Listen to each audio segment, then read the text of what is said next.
জীবনের পথে চলতে চলতে আমরা কখনো ভালো সময়, কখনো খারাপ সময়ের সম্মুখীন হই। কিন্তু খারাপ সময়কে অতিক্রম করে কিভাবে এগিয়ে যাব, সেটাই আর শোনাবো শ্রীকৃষ্ণর বলা কিছু বাণীর মাধ্যমে। জীবনের ক্লান্ত পথে যখন মন হারিয়ে যায়, যখন প্রশ্ন ওঠে আমি কেন এমন, তখন শ্রীকৃষ্ণের বাণী হয় অন্তরের আশ্রয়। যে তোমার পাশে আজ নেই, সে তোমার জীবনের শেষ অধ্যায় নয়। যা গেছে তা শিক্ষা, আর যা আসবে তা আশীর্বাদ। সব কষ্টের উত্তর এখনই পাবে না, কিন্তু বিশ্বাস রেখো, আমি তোমাকে শক্ত বানাচ্ছি, দুর্বল নয়। যে মনটা শান্ত রাখতে পারে সে আসল বিজয়ী, বাকি সব জয় ক্ষণস্থায়ী। তুমি যদি সত্যের পথে থাকো, পুরো দুনিয়া তোমার বিরুদ্ধে গেলেও আমি তোমার পাশে থাকব।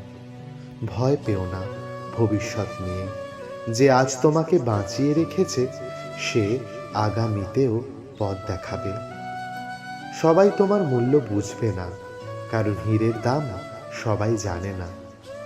তুমি যা হারিয়েছ তা তোমাকে দুর্বল করেনি, তা তোমাকে মানুষ করেছে।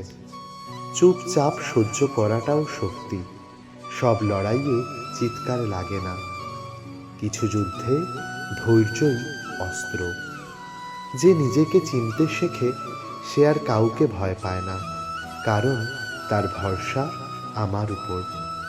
আজ যদি চোখে জল থাকে, কাল সেই চোখেই হাসি ফিরবে। সময় বদলাতে আমি জানি।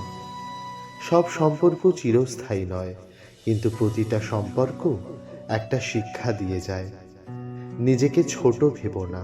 আমি তোমাকে এমন সৃষ্টি করেছি যার ভেতর অসীম শক্তি লুকিয়ে রয়েছে। অন্যায়ের সাথে আপোষ করো না। একলা হলেও সত্যের পথে থেকো, আমি তোমার সাহস হব।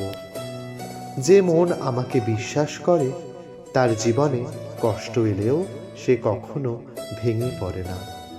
তোমার নীরব কান্নাও আমি শুনতে পাই, সব বলা লাগে না, আমি হৃদয়ের ভাষা বুঝি। এই বাণীগুলো শুধু শোনার জন্যই নয়, জীবনে ধারণ করার জন্য। শ্রীকৃষ্ণ আছেন, ভরসা রেখো, পথ ঠিকই মিলবে। আর সঙ্গে বলো রাধা রাধা।